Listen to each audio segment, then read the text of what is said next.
अस्सलाम वालेकुम। प्रोग्राम सहाफ़ी में मतीउल्ला जान।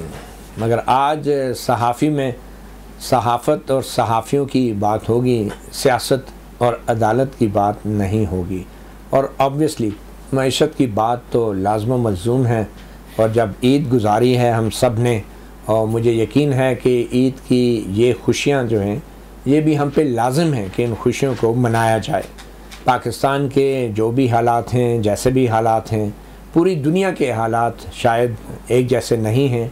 इस सब के बावजूद, इन तमाम मुश्किलात के बावजूद भी हम बतौर सहाफ़ी ईद का दिन कैसे देखते हैं, कैसे गुजारते हैं। बहुत से लोगों के जहनों में ये सवाल होगा कि ये जो लोग रोज़ टेलीविज़न स्क्रीन पे आके हमारे सामने तकरीरें झाड़ते हैं, तज्ज़िये झाड़ते हैं, ख़बरें देते हैं, ये न जाने किस दुनिया से आए हैं, ये कौन सी मखलूक है जो ना सुबह सुकून से रहने देते हैं, ना शाम को, ना रात को, और ज़्यादातर बुरी बुरी ख़बरें देते हैं। और ये बड़ी बड़ी और बुरी बुरी ख़बरें देने वाले कभी भी कोई अच्छी ख़बर नहीं देते। मगर इनकी अपनी ज़िंदगी कैसी है, ये वो सवाल है जो हर शहरी के ज़हन में, हर हमें देखने वाले के ज़हन में, हमारे फ़ैन या फॉलोअर्स के ज़हन में या सब्सक्राइबर्स के ज़हन में आता है। इन्हीं सवालों का जवाब देने के लिए आज का जो ख़ुसूसी ईद शो है हमने डेडिकेट किया है सहाफ़ियों के नाम। और पाकिस्तान के दो बड़े सहाफ़ी, दो बड़े नाम, जनाब उमर चीमा साहब जो किसी तारीफ़ के मोहताज नहीं हैं, और एजाज़ सैयद साहब, ये भी बहुत बड़े सहाफ़ी हैं और एक तवील अरसा इन्होंने सहाफ़त में गुजारा है। आपने उन्हें हमेशा बहुत ही संजीदा चेहरों के साथ देखा होगा, और अभी भी शायद ये आदी हो गए अच्छे, और मुस्कुराहट तो जैसे भूल ही गए। और वैसे भी ईद तो हम मना रहे हैं, खुशियाँ तो हम मना रहे हैं, मगर शायद पाकिस्तान के दूसरे शहरियों की तरह हम सहाफ़ी भी मुस्कुराना भूल गए हैं। आज के प्रोग्राम में हमारी कोशिश होगी कि हम आपको अपना मुस्कुराता चेहरा दिखाएं और आपको ये बताने की कोशिश करें कि एक सहाफ़ी के लिए ईद के दिन की क्या अहमियत होती है। बावजूद इसके कि ईद के दिन भी शायद बहुत से सियासतदानों और बड़े बड़े लोगों की न सिर्फ ये कि हम सहाफ़ी खुशियाँ भी ख़राब करते हैं, बल्कि उनकी ईद भी ख़राब करते हैं। बज़ाहिर ये तमाम बड़े बड़े लोग एक मुस्कुराहट को चेहरे पे ले के फिरते हैं, मगर ईद से पहले और ईद के बाद ये मुस्कुराहट यूँ गायब हो जाती हैं। तो चलें गुफ्तगू का आगाज़ करते हैं उमर चीमा साहब और एजाज़ सैयद से। एजाज़ साहब थोड़ा मुस्कुरा लें ताकि लोग आपका एक दूसरा रुख भी देख सकें। आप तो हंसना शुरू हो गए, मुस्कुराहट एक और चीज़ होती है। तो एजाज़ साहब आपसे ही चलें, गुफ्तगू का आगाज़ करते हैं। ईद के दिन जो है एक सहाफ़ी के कैसे उसका दिन शुरू होता है, और क्योंकि सहाफ़ी जब छुट्टी करके घर में बैठता है तो कुछ लोगों की राय में उसको सुकून नहीं आता, और घर वाले भी बड़े उनको एक प्लेजेंट सरप्राइज़ हो रही होती है कि यार ये सहाफ़ी आज सुबह सुबह घर में बैठा हुआ, स्ट्रेंजर इन द हाउस, और बच्चे भी हैरान हो रहे होते हैं। तो ईद का दिन आपका कैसा गुजरता है और घर वालों का क्या रिस्पांस होता है? वो खुश होते हैं या हैरान होते हैं? नहीं मती भाई, खुश होते हैं घर वाले, फैमिली मेम्बर्स तो खुश होते हैं। और लेकिन मेरे ख्याल में ईद वाले दिन भी एक बेचैनी होती है, और वो बेचैनी उसका शिकार आप भी, हम सारे भी रहते हैं। और वो बेचैनी चीमा साहब को भी पता है, आपको भी पता है कि वो ये है कि हमारे मोबाइल फ़ोन पे जो व्हाट्सएप मैसेजेस का जो एक फ्लड है ना, वो एक बड़ा अजाब है। कोई वक्त होता था कि हम दोस्तों से मिला करते थे, जिनसे बहुत करीबी रिश्ते, उन्हें टेलीफोन किया करते थे। अब यह है कि एक फॉर्मेट बनाया जाता है व्हाट्सएप का और वो सबको भेज दिया जाता है। अच्छा, और जहन में ये रहता है कि फ़ोन मैसेज से भर गया है, उसको खाली करना है। तो ये मेरे ख्याल में बड़ा एक प्रॉब्लम रहती है कि ईद के दिन ना आपके जहन में ये रहता है यार कोई सीरियस मैसेज ना मिस हो जाए, और आप लोगों को जो है ना वो मैसेज क्लीन करते हुए, फ़ोन क्लीन करते हुए टाइम। अच्छा, जो मैसेजेस आते हैं ईद के दिन, आधा दिन तो ईद का गुजर जाता है मैसेजेस भेजने में और आधा दिन डिलीट करने में। तो वो जो मैसेजेस आप पर्सनलाइज मैसेज भेजते हैं नाम के साथ, या आपने भी एक ब्रॉडकास्ट लिस्ट बनाई हुई है और किसी का वो ईद कार्ड अच्छा लगा चोरी करके आपने अपनी तरफ से भेज दिया? क्या कोई पर्सनलाइज मैसेजेस जाते हैं? क्योंकि किसी ज़माने तो बाकायदा ईद कार्ड होते थे, और फिर सहाफ़ी जो है वो किसी को ईद मुबारक का मैसेज भेजते हैं या आप सिर्फ जवाब ही देते हैं बहुत शुक्रिया आपको भी ईद मुबारक हो? नहीं मती भाई, अपने जो करीबी दोस्त हैं उनको नाम लिख के मैसेज ज़रूर किया जाता है या टेलीफोन किया जाता है, लेकिन सबका जवाब मैं नहीं दे पाता। और मैं सिर्फ उन लोगों को जवाब ज़रूर देता हूँ जिन्होंने मेरा नाम लिख के मुझे मैसेज किया, उनको मैं ज़रूर जवाब देता हूँ। जिन्होंने अपनी ब्रॉडकास्ट लिस्ट बनाकर सेंड किया हुआ, मैं उनको जवाब नहीं देते। मैं नहीं जवाब। चलो भाई, सारे इनको पर्सनलाइज मैसेज भेजें, जवाब नहीं मिले। अब वैसे लेट हो चुके हैं। अब लेट हो जाए। अब चीमा साहब ये बताएं कि आप जो हैं बतौर एक सहाफ़ी, मैसेजेस तो बहुत से लोगों के आते हैं, जर्नलिस्ट भी आपको भेजते हैं मैसेजेस, तो सहाफ़ियों को कभी पॉलिटिशियंस के भी ईद मुबारक के मैसेजेस आते हैं, और वो कितने जेन्युइन मैसेजेस होते हैं, या वो सिर्फ वैसे ही रूटीन के मैसेजेस होते हैं कि भाई हाज़िरी लगा दें, क्या होता है ये? आते हैं मेरे ख्याल हर तबका फ़िक्र के लोगों की तरफ से आते हैं, और मैं ये मैसेजेस इसको एज अ अपॉर्चुनिटी भी इस्तेमाल करता हूँ। ऐसा भी होता है कि बाज़ कई लोगों के नंबर डिलीट हो जाते हैं पहले, तो जब उनके मैसेज आते हैं तो पता चलता है अच्छा ये फ़लाँ बंदा है, तो उसका मैं सेव कर लेता हूँ। तो लिहाजा एक मैसेज का एक फ़ायदा तो ये है। बाकी जो जिस तरह एजाज़ ने बात की कि ब्रॉडकास्ट लिस्ट बनी होती है, मैं भी खुद कोई इस तरह की लिस्ट मैं बनाता नहीं हूँ। कोई ज़्यादातर जो दोस्त अहबाब हैं जिनसे यानी एक अच्छा तल्लुक़ हो, या जिनसे ये डर हो कि ये शिकायत करेंगे कि यार तू तो ईद वाले दिन भी मैसेज नहीं करता, तो वो भी कर देते हैं। तो ओवरऑल एक हमारा, मैं इसको ये कहूँगा कि हमारा एक ओवरऑल एक एंटी सोशल एटीट्यूड ही होता है। कोई बहुत ज़्यादा शायद ये हमारी अभी रिक्वायरमेंट नहीं रही। मुझे याद है कि एजाज़ और मैं जब इब्तदाई टाइम पर थे तो हम इस तरह की जो अपॉर्चुनिटीज़ हैं उनको इस्तेमाल करते थे सोर्स कल्टीवेट करने के लिए, कि उनकी कोई लोगों की जो बर्थडेज हैं वो हमें याद होती थी, या ये जो ईद शब रात है तो इस पे हम लोगों को मैसेज करते थे कि उनको याद रहेगा कि भाई इनका मैसेज आया था। तो इस तरीके से तो जवाब में कोई खबर भेज देते थे वो?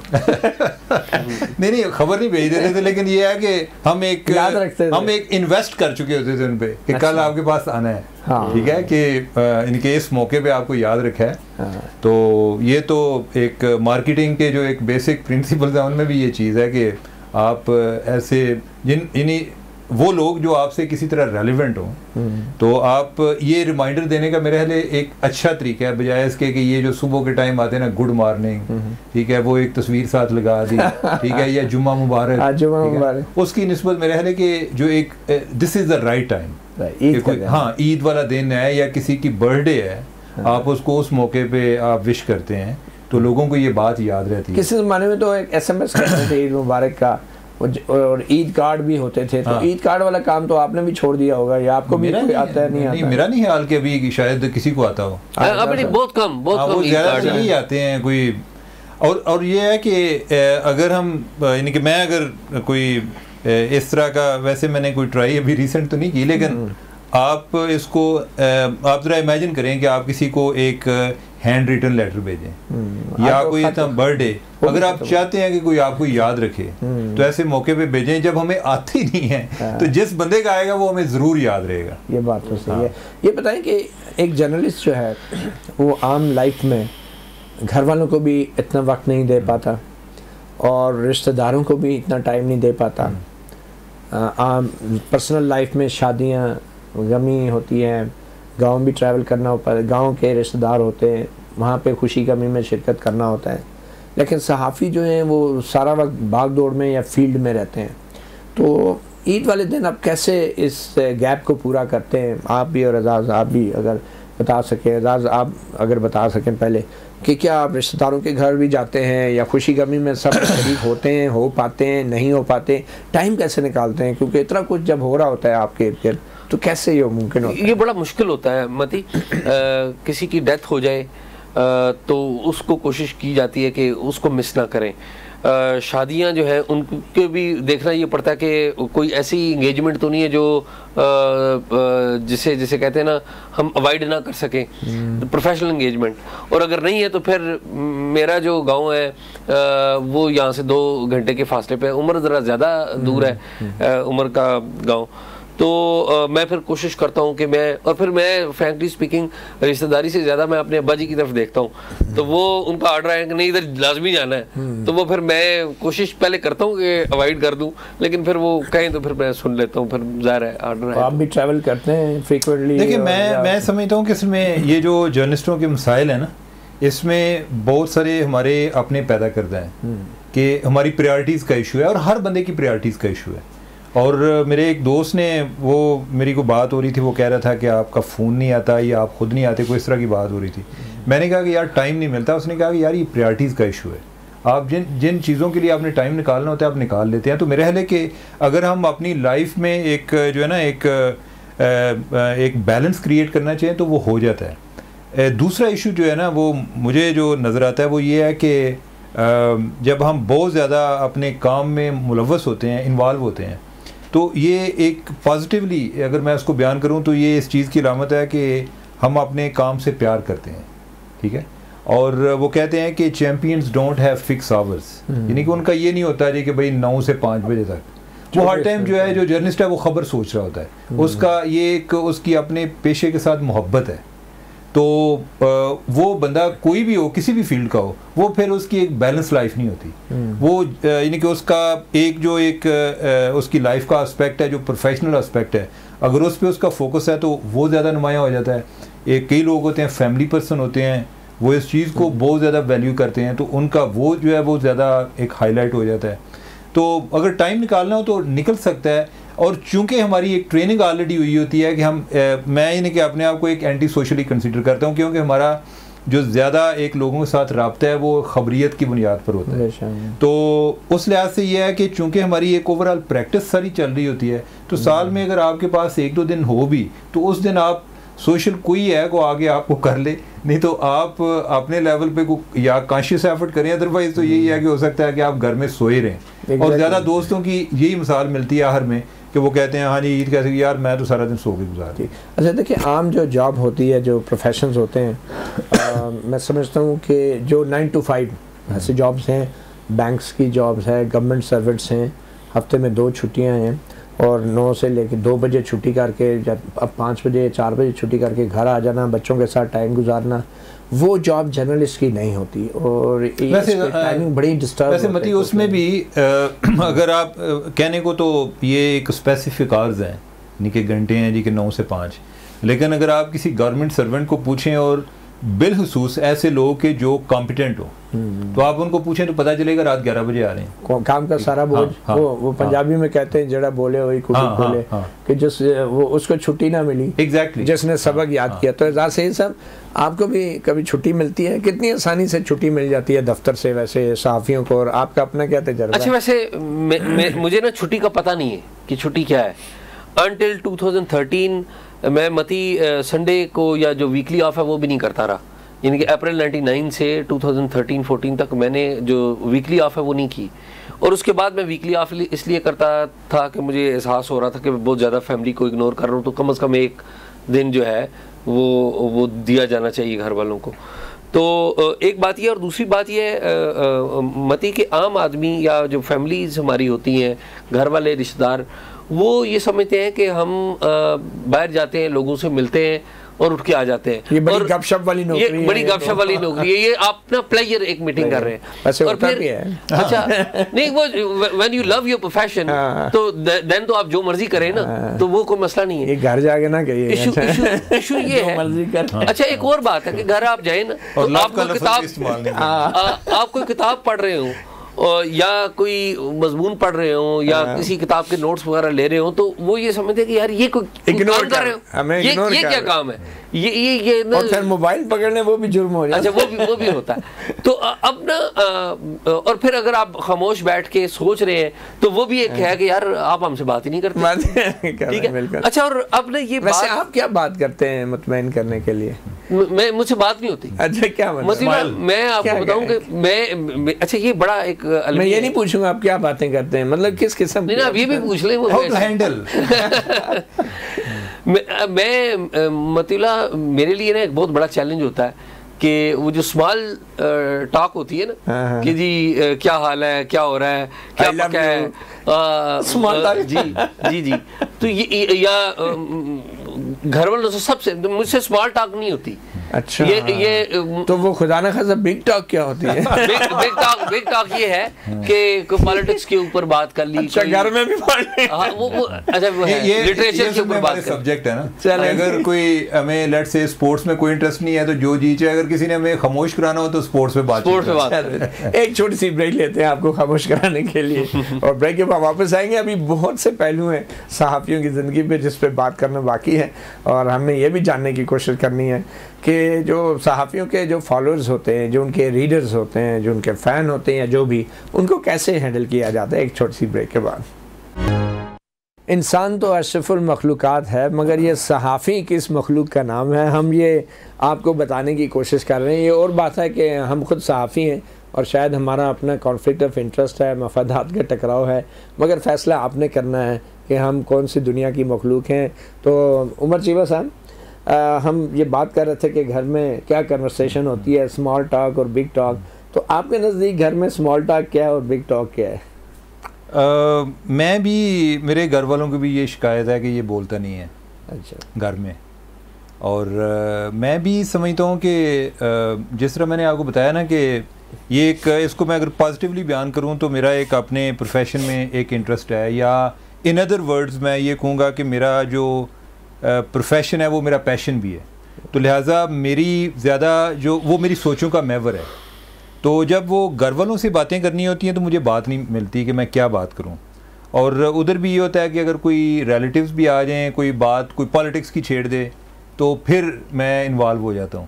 अगर दूसरा वैसे कोई आपस में एक हाल अहवाल पूछना हो तो फिर मैं ज़्यादा जल्दी जो है ना, देखिए मसाइल भी तो होते हैं ना रिश्तेदारों के, फैमिलीज़ के, लार्जर फैमिलीज़ के, जो डिस्कशंस कभी कभी आपके जो लाइफ पार्टनर होती हैं वो आपको इंगेज करना चाहती हैं, तो उसके अंदर भी आप इन्वॉल्व होते हैं। कोई आप कहते हैं चले जो आप करना चाहते हैं कर लें, जान किस तरह? नहीं, मैं यही करता हूँ, यानी कि मेरी वैसे मैं ज़्यादा मुदाखलत पर यकीन नहीं रखता। अच्छा, मैं फ्रीडम पर यकीन रखता हूँ कि अगर कोई मुझे कोई ऐसा प्रॉब्लम नहीं आ रहा तो बाकी जो लोग हैं उनकी एक लाइफ है, यानी कि मेरे बच्चे हैं, तो मैं चाहता हूँ कि अगर कोई लेट्स से कि कोई उन्होंने शॉपिंग करनी है तो एक होता है ना जी कि आप फ़लाँ चीज़ लें ना लें फ़लाँ लें, तो मेरी ये ख्वाहिश होती है कि जो इनको पसंद है उनको एक, ये फ्रीडम है या आप अपने मसरूफियत की वजह से फ्रीडम? नहीं, ये तो एक वो क्या कहते हैं फ्रीडम ऑफ चॉइस है ना। अच्छा।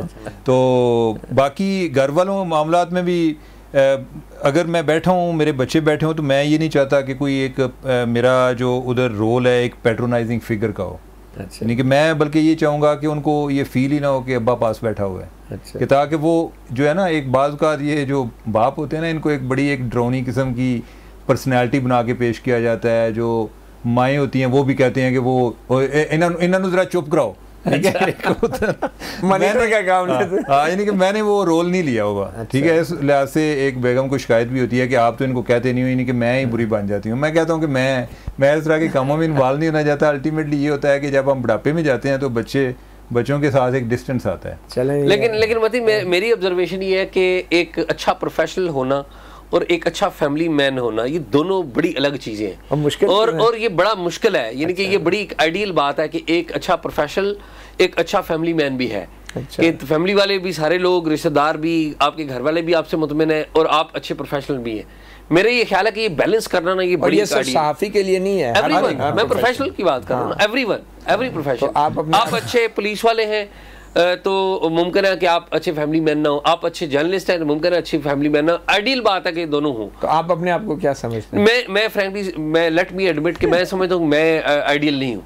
मैं इस वाले से कि मैं टाइम नहीं दे पाता, या अच्छे प्रोफेशनल नहीं है या अच्छे इंसान नहीं है। प्रोफेशनल होने का जो फैसला है वो तो ज़रा लोग करते हैं ना, वो तो अच्छे इंसान का फैसला भी कोई और करता है। लेकिन अच्छे फैमिली मैन का जो फैसला है वो तो घर वाले करते हैं। ठीक है, वो तो घर वाले करते हैं। महाराज जी, आप दोनों ने मेरी बड़ी मुश्किलात आसान कर दी है। आपको हमें कुछ कहने की जरूरत है, हमें अपना आप नजर आ रहा है। और मेरे ख्याल में आपके जितने भी बातें हैं इनको सुन के अब मेरे ऊपर से काफी बोझ कम हो गया है। मुझे लगता है मती कि ये प्रोग्राम आपने भाभी के लिए और घर वालों के लिए रिकॉर्ड कर, ये घर से घर ये तक आपका वाली बात मसला है। नहीं है। मैं आपको बताऊं, ये सिर्फ मेरी बात नहीं है, आपकी इन बातों से पूरे पाकिस्तान के सहाफ़ियों की मुश्किलात का अजाला होगा और उनके जो ऊपर जो भी इंटरनेशनल, नेशनल, डोमेस्टिक प्रेशर है वो कम होगा। अच्छा, एक और सवाल उठता है एजाज के, एज ए जर्नलिस्ट आम लोगों का ये तासुर है कि आप लोग काफ़ी बड़े ताकतवर होते हैं, मिनिस्टर से मिलते हैं, प्राइम मिनिस्टर से, प्रेसिडेंट से मिलते हैं, और इनको जो है इनके साथ रब्ता रखना या ताल्लुकात बनाना बड़ा ज़रूरी है। तो सहाफ़ी किस हद तक किसी भी आम आदमी के काम आ सकते हैं, और ख़ास तौर पे वो कौन सी शराइत होती हैं या कौन सी कंडीशंस होती हैं जिनमें एक सहाफ़ी जो है अपनी रसाई को या उसको इस्तेमाल करके किसी की हेल्प कर सकता है, या other than doing working on a story और other than his professional work, personal level पे क्या कोई सहाफ़ी किसी के काम आ सकता है? आपने इस हवाले से क्या लाइंस ड्रॉ की हुई हैं और किस किस्म के आपके एक्सपीरियंस हैं? अच्छा मतीला, मेरा कोई हार्ड एंड फास्ट रूल तो नहीं है, लेकिन मैं आपको बताऊं मेरे लिए सबसे बड़ा मुश्किल काम पता है कब होता है? कि जब बहुत सारे लोग मुझसे तवक्को करके आते हैं कि जी फ़लाँ वज़ीर आपका जानने वाला है, फ़लाँ एम्बेसडर आपका जानने वाला है, फ़लाँ ओहदेदार आपका जानने वाला है, ठीक है। अच्छा, वो ओहदेदार या जो भी उसका ओहदा है, वो मैं ज़ाती तौर पे समझता हूँ कि वो मेरे प्रोफेशन की वजह से मुझे जानता है, या उसकी अगर कोई मेरे साथ फ्रैंकनेस है तो ये वजह नहीं है कि मेरा नाम एजाज सईद है, उसकी वजह यह है कि मैं एक जर्नलिस्ट हूँ। तो मुझे अपनी लिमिटेशंस का एहसास होता है, और फिर मैं आम तौर पे लोगों को समझाने की कोशिश करता हूँ कि देखें, the kind of help you are seeking, कि आम तौर पे लोग होते हैं, आपको पता है हमारे मुल्क में नौकरी का बहुत बड़ा इशू है, और लोग ज़्यादातर लोग थ्राइव करते हैं कि जी सरकारी नौकरी हमें करवाएं, उसके लिए सिफारिश कर दें, देखें जी हमने ये कर लिया वो। मेरे लिए सबसे बड़ा मुश्किल काम होता है, और फिर मैं उन्हें समझाने की कोशिश करता हूँ कि यार ये मेरे लिए ना ये बड़ा मुश्किल काम है कि मैं किसी को इस तरह से कह सकूँ। और फिर दूसरी बात ये, जब भी आप किसी को भी कोई काम कहेंगे तो अल्टीमेटली वो भी इन रिटर्न कोई आपसे फेवर लेगा, तो आप जो फेवर देंगे इसका मतलब है आप अपना प्रोफेशन कॉम्प्रोमाइज करेंगे। अच्छा, सहाफ़ी क्या फेवर दे सकता है किसी को इन रिटर्न? नहीं देखे ना, क्या एक्सपेक्टेशन क्या होती है? मेरा ये ख्याल है कि आप जब किसी से भी कोई भी फेवर लेते हैं, किसी पॉलिटिशियन से लेते हैं, किसी ब्यूरोक्रेट से लेते हैं, किसी से भी कोई फेवर लेते हैं, तो वो क्यों आपको फेवर देगा? पहली बात तो ये है, क्या आप उसके कलीग हैं? नहीं। क्या आप उसके रिश्तेदार हैं? नहीं। आपको वो इसलिए फेवर दे रहा है कि वो एक्सपेक्ट ये करता है कि आप जिस जगह पे लोगों के ज़हन इन्फ्लुएंस करते हैं, या कभी कोई सवाल करते हैं, या कभी कोई स्टोरी करते हैं, तो अगर उसका बीच में कोई रोल हुआ तो आप उस रोल को ओवरसी करेंगे। कभी आपके अभी ऐसी सिचुएशन आई कि आप सवाल करते करते थोड़ी सी झिझक फील हुई हो किसी ऐसी ही सिचुएशन की वजह से? कभी झिझके आप, या होता है ना, इंसान है आखिर, तो एज अ ह्यूमन बीइंग कभी आप झिझक फील हुई, रिलक्टेंस फील हुई कि यार ज़रा ज़्यादा इसको सख्त बात नहीं करनी या कुछ? कभी ऐसा मौका है? अच्छा मतीला, मुझे अभी फौरी तौर पे तो ऐसी बात कोई ज़हन में नहीं आ रही, लेकिन मैं आपको पता है कि जिस तरह आप पीटीवी में शुरू में रहे हैं, मैं एपीपी में भी रहा हूँ, और मैं इस हवाले से बड़ा लकी रहा हूँ कि मैं एपीपी में, जो कि सरकारी न्यूज़ एजेंसी थी, एपीपी में रह के उस वक्त के जो वज़ीर इत्तलात थे, आपको पता है एपीपी का बास जो वज़ीर इत्तलात होता था, या उसके जो उस वक्त के जो प्राइम मिनिस्टर थे, उनसे मैं बड़े टफ क्वेश्चंस करता था। और खुदा गरीक रहमत करे उस वक्त के प्राइम मिनिस्टर को कि एक दो दफ़ा उन्होंने पता कराया कि ये कौन है, और उन्हें फिर पता लगा कि ये एपीपी का है। तो फिर उन्होंने एक दफा प्रेस कॉन्फ्रेंस कहते हैं यार तुम तो इस तरह के सवाल ना करो, तुम तो एपीपी के, तुम तो मीर ज़फ़रुल्लाह जमाली की बात। जमाली साहब, चीमा साहब, आपका क्या एक्सपीरियंसेस है ये पर्सनल? अगर आप लोग आपसे एक्सपेक्ट करते हैं हेल्प की, तो आप किस किस्म की हेल्प आप कर सकते हैं पर्सनल लेवल पे एज अ जर्नलिस्ट? अच्छा, ये वाकई एक बड़ा मुश्किल काम होता है कि ये जो आपका एक वर्क और एक पब्लिक में एक बैलेंस क्रिएट करना, बाज़ औक़ात लोगों के बड़े ही जेन्युइन किस्म के इश्यूज़ होते हैं, और अनफॉर्चुनेटली हमारा सिस्टम ऐसा है कि जिधर वो सिफारिश के बगैर मामला हल नहीं होते। बाज़ औक़ात किसी ने शनाख्ती कार्ड लेना है, बाज़ औक़ात ये होता है कि उसका पासपोर्ट है वो लेट हो रहा है, तो आपको उसको एक्सपेडाइट कराने के लिए वो भी एक तरह की फेवर होती है। अब ये है कि मैंने कोई जो जिस तरह की एजाज़ बात कर रहा है, मेरा कोई इतना ज़्यादा कोई उस तरह का एक्सपीरियंस नहीं है ये प्रेस कॉन्फ्रेंसेस वगैरह कवर करने का। शुरू में मैं करता रहा हूँ और कोई मैं बहुत ज़्यादा कोई क्वेश्चन करने वाला नहीं था, एजाज़ है। लेकिन ये एक नेचुरली ये बात आती ज़रूर है आपके ज़हन में, तो लिहाजा मैं कोशिश ये करता हूँ कि अगर किसी से इस तरह की, अब ये ना मैं आपको बताया कि जिस तरह की फेवर की क्या है, यानी कि बड़ी बुनियादी किस्में हैं कि लोगों को उनका हक दिलवाना। और देखें ज़्यादातर आपके अपने रिश्तेदार होते हैं, दोस्त होते हैं, फैमिली के लोग होते हैं, उनकी बड़ी हाई होप्स होती हैं। नहीं, और बाद में बाज़ का आप इस पे वो एक टर्म आती है ना, हार्म टेस्ट अप्लाई करना, कि बंदा सोचता है कि यार मैं खामोश रह के मैं ज़्यादा फेवर कर रहा हूँ या मैं किसी की हेल्प करके फेवर कर रहा हूँ। ये भी आता है कि क्या मेरे खामोश रहने से या इनकी हेल्प ना करने से सिस्टम में कितनी कोई तब्दीली आ रही है, या कि मैं वाकई को ऐसा क्रूशियल रोल प्ले कर रहा हूँ कि मुझे लग रहा है कि मैंने इतनी फेवर ली तो उसके नतीजे में मेरा एक बहुत बड़ी जो एक काज है वो डैमेज हो जाएगी। तो ये इसी तरह के आपको एक एनालाइज करना पड़ता है इस तरह की सिचुएशन। अपने आप से बहस करते हैं, हाँ डेफिनेटली, अपने आप से सवाल जवाब करते रहते हैं सहाफ़ी एज जर्नलिस्ट। चलें, ये तो लोगों की एक हेल्प की बात होगी। एक सवाल ये भी पैदा होता है कि हम एज ए जर्नलिस्ट लोगों के लिए नहीं, जब अपने भी बहुत सारी लाइफ में अपने पर्सनल भी बहुत से मसाइल हो जाते हैं और आपको कभी थ्रेट हो जाती हैं, कभी आपको कोई हार्म पहुंचती है, कोई आपके साथ क्राइम हो जाता है, कोई आपके दूसरे मसाइल सरकारी महकमों में ज़ाती तौर पे आपके फंस जाते हैं, कोई बिल का मसला है, कोई बैंक का इशू है, तो वहाँ पे एज ए जर्नलिस्ट लोगों के जहन में ये आता है कि शायद हम सहाफ़ियों को अनड्यू एडवांटेज होती है या कोई एक्स्ट्रा एडवांटेज होती है।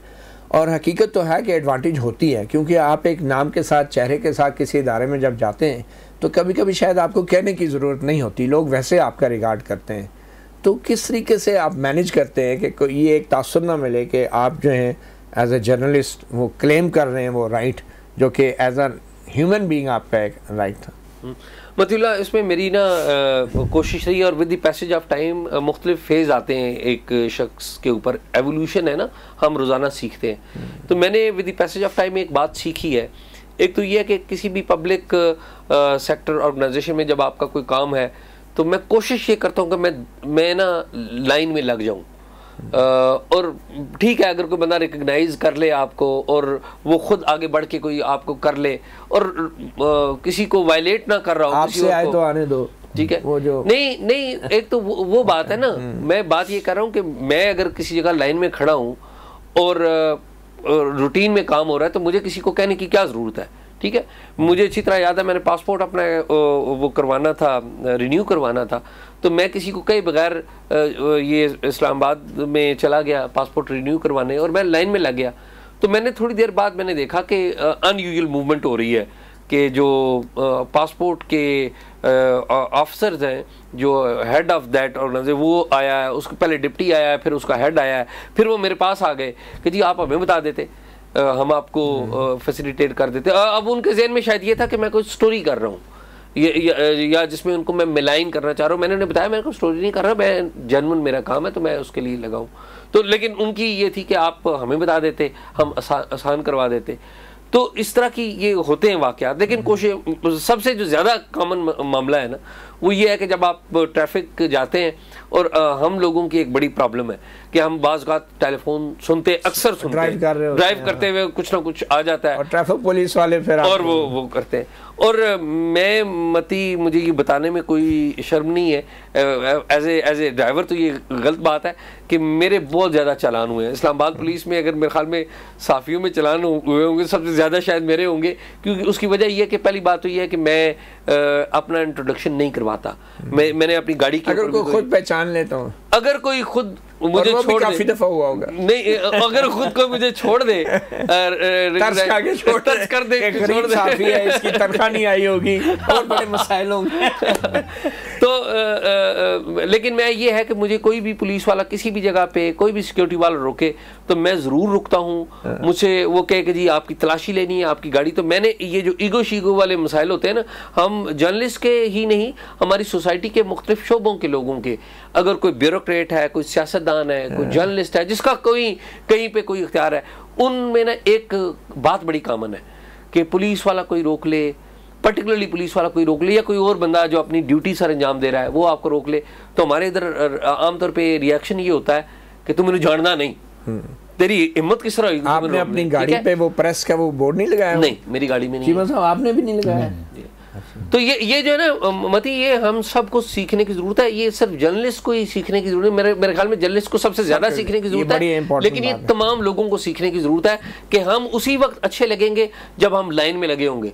और मुझे अच्छी तरह याद है मती, एक दफ़ा मैं पार्लियामेंट हाउस से आ रहा था ऑफिस की तरफ, तो मैं मुड़ा पार्लियामेंट हाउस से ये मेरिट की साइड पे मुड़ा, तो कोने पे एक पुलिस वाले साहब थे, तो उन्होंने मुझे रोक लिया। मैं फ़ोन सुन रहा था, तो उन्होंने मुझे रोक के कहा मुझे कि आपका चालान होगा। मैं आप फ़ोन सुन रहे थे? मैंने कहा जी वाकई सुन तो रहा था मैं। उन्होंने मुझे चालान दिया, तो मैंने उनसे बड़े रिस्पेक्टफुली मैंने कहा आप कितनी देर तक किधर है, मैं करीबी कौन सी जगह, उन्होंने मुझे गाइड की। मैं फौरी आ गया। मती भाई, मैं जब फौरी तौर पर आ गया ना, तो मैंने उनको गाड़ी रोकी कि मैं चालान ले, तो उन साहब ने दरवाज़ा खोला मेरी गाड़ी का और मुझे कहते हैं बाहर निकलो। मैंने कहा खैरियत हो, कोई झगड़ा ना हो जाए। तो उन्होंने कहा नहीं आप बाहर निकले। तो मैं थोड़ा सा ना एक कंफ्यूज था, मैं बाहर निकला, उन्होंने मुझे गले लगा दी। उन्होंने कहा कि जी मैं आपको चेक कर रहा था कि आप तो जो है ना टेलीविजन पे बड़ी बातें करते हैं, तो मैं ये देख रहा था कि आपका रवैया मेरे साथ कैसा होगा। ठीक है, तो ये मेरा ये ख्याल है कि जब हम, हमारी इज्जत इसी बात में होगी कि जब हम कानून पर अमल करेंगे। हाँ, आपने तो इज्जत रख ली, शायद बहुत सारे दूसरे सहाफी इस तरह बिहेव नहीं कर पाते, और हमसे भी गलतियां हो सकती हैं, ये नहीं है कि हम भी, लेकिन हमें कोशिश ये करनी चाहिए। एक छोटी सी ब्रेक लेते हैं और फिर ब्रेक के बाद कुछ और दिलचस्प पहलू हैं सहाफ़ियों की लाइफ के, जिनके हवाले से हम उमर चीमा साहब से भी डिस्कस करेंगे एक वक्फे के बाद।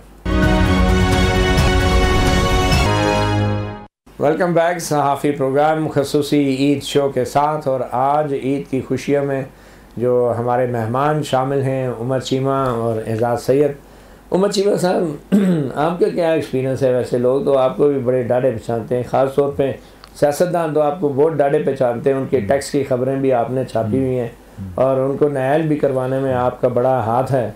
तो आपके जब अपना कोई पर्सनल मसला मसाइल होते हैं तो वो जल्दी हल हो जाते हैं या वो बढ़ जाते हैं मसाइल, क्या होता है? अच्छा, मेरा एक मती एक्सपीरियंस ये है कि जो जर्नलिस्ट दो तरह के होते हैं। एक होते हैं जो कि खबर ले सकते हैं, दूसरे होते हैं जो काम ले सकते हैं। हमारे एक सीनियर जर्नलिस्ट हैं, तो उनके बारे में कहते हैं कि अगर आप चाहते हैं ना कि कोई काम ना हो, इनसे सिफारिश करा लें। कि उनको लोग जानते हैं, लेकिन होगा क्या कि वो बताएंगे कि देखें ये काम है, आप देख लें अगर मेरिट पर हो सकता है। तो एक तो इस तरह के होते हैं। अच्छा, आप अगर बतौर साफ़ी आपसे ये कहे कि आप सिर्फ उनको ये कह दें कि मेरिट पे अगर हो सकता है, तो अगर उमर चीमा किसी को फ़ोन पे कह दें कि ज़रा ये मेरिट से देख लो, तो आपके ख्याल में वो कहना भी ज़रूरी है या वो कहना भी काफ़ी है या फिर वो कहना ही नहीं चाहिए, क्या? अच्छा, इसमें भी अगेन ये एक आपका एक डिसीजन है कि आप किस तरह उस डिसीजन पर पहुँचते हैं। बाज़ औक़ात ये होता है कि आपको लगता है कि अगर आप चाहते हैं कि मेरिट पर क्या है कि आप इसका कम अज़ कम जो इसका बायोडाटा है या सीवी है वो तो चेक कर लें। मतलब बंदा मेरा है, देख लो एक बार। नहीं, ये अच्छा, मैं वैसे इस बुनियाद पे कभी किसी के साथ कोई ग्रज नहीं रखता कि अगर कोई किसी को सिलेक्ट नहीं करता ना भी करे। हाँ, तो लेकिन यही है कि मैं अगर खामोश भी रहूंगा, ये तो आपकी मेरे पार्ट पे ये एक चॉइस है। देखिए, आइडियली ये है कि मुझे नहीं करना चाहिए, लेकिन ये है कि मैंने एक लाइफ होती है आपकी, एक ओवरऑल एक नेगोशिएटेड ही होती है कि आप अपनी लाइफ में कोई चीज़ें एक होती हैं कि आप कहें जी मैं एक आइडियल वर्ल्ड में क्या होना चाहिए, एक आप कहते हैं जी कि जो इधर एक प्रैक्टिकल हो रहा है, तो मैं अगर किसी का कोई सिफारिश ही करा देता हूँ, लेट्स से कि अगले दिन मुझे कोई बंदा ये बात कर रहा था, और कोई एक गार्ड था और उसकी वालदा उसका ऑपरेशन होना है, तो मैं आगे जो हॉस्पिटल वाला डॉक्टर है उससे मैं रब्ता कर रहा हूँ कि यार इसको कोई डिस्काउंट मिल सकता है। अब अगर मैं इसको इस एंगल से भी सोचूं कि वो मुझे डिस्काउंट दे रहा है, मैं यानी कि वो अपनी ज़ात के लिए डिस्काउंट नहीं ले रहा, एक गार्ड है बेचारा जो कि पैसे उसने इधर उधर से इकट्ठे करने हैं और कुछ उसको कोई सिक्योरिटी फंड जो है वो उसको मिलना था, तो मैं उसके लिए एक एफर्ट कर रहा था। अगर मैं नहीं एफर्ट करता तो फिर भी मैं गिल्टी फील करता हूँ। चले अगर वैसे एज ए जर्नलिस्ट उस गार्ड की तो आप हेल्प कर रहे हैं, वो मेरी बात है, अल्लाह ताला भी आपको इसका अजर दे। गरीब आदमी है, वो मजलूम आदमी है, इसी तरह और भी लोग होते हैं, और भी लोग होते हैं जो आपको लगता है कि डिजर्विंग एज ए जर्नलिस्ट आपके ख्याल में उस गार्ड की मदद करने से बेहतर ये नहीं है कि आप उस गार्ड की लाइफ को जहन में रख के एक ऐसी तहरीर करें, एक ऐसा तज्जिया करें कि उस जैसे सैकड़ों दूसरे गार्ड्स की भी किसी पॉलिसी के तहत, कानून के तहत मदद हो सके और वो कई अरसे तक वो जारी रहे, बजाय इसके कि साफ़ी ने किसी एक गार्ड की मदद कर दी और फिर नहीं। आप मुझे बताएं कि क्या ऐसा क्या अपने प्रोफेशनल स्टोरी आपकी जो लाइफ में रोज़ाना इतने इश्यूज आते हैं कि अगर तो आप देखें, मैं एक बंदे की एग्जांपल देता हूं कि जिसने RTA लॉ इस्तेमाल करते हुए ये जो स्वीपर्स हैं, ये इनको लीगल जो एक मिनिमम वेज होती है वो नहीं मिलती थी। तो उस आदमी ने जो कैंटोनमेंट बोर्ड्स हैं उधर जो स्वीपर्स हैं उनके लिए वो लड़ा, उनकी लीगल वेज, हाँ ठीक है। फिर जो ये एयरपोर्ट्स पर होते हैं उनके लिए लड़ा, उस बंदे ने मिशन बना लिए, ठीक है। तो ये तो एक बड़ी पॉजिटिव एग्जांपल है। लेकिन ये है कि ये एक चीज़ पर फोकस करना, यानी अगर आप, वो कहते हैं ना कि you can do anything in your life but you can not do many thing in your life. तो अगर तो आप एक चीज़ पर फोकस कर दें तो इस जैसी तो कोई चीज़ नहीं है। लेकिन ये है कि फिर रोज़ाना आपकी लाइफ में इतने इश्यूज हैं, लोगों के देख रहे होते हैं, आपको ये दिल करता है कि ये भी काम होने वाला है, ये भी होने वाला है। फिर जो है जितनी वो एफर्ट दरकार होती है, बहुत ज़्यादा एफर्ट दरकार होती है। उस दौरान जो है इस तरह के कोई छोटे मोटे कोई लोगों की आप हेल्प कर सकते हैं, तो बंदा सोचता है कि ये सिस्टम ही ऐसा है कि जिधर जो स्टेट है वो इतनी रिस्पॉन्सिव नहीं है, तो आपको कोई ना कोई नेगोशिएट करके किसी के लिए कोई कंटेस्ट करना पड़ता है, तो ये होता है। बिल्कुल सही। अच्छा, एक और सवाल ये लोगों के जहन में भी पैदा होता है कि हम सहाफ़ी लोग जो हैं, ज़ाहिर बात है हम लोग बचपन से सहाफ़ी तो नहीं बनना चाहते ना, कि कोई अगर ये कहे कि मैं तो बचपन से सहाफ़ी बनना चाहता था, ज़ाहिर बात है जब हमारा बचपन था तो उस वक्त सहाफ़त तो एज अ प्रोफेशन शायद वो कैरियर चॉइस भी नहीं होता था।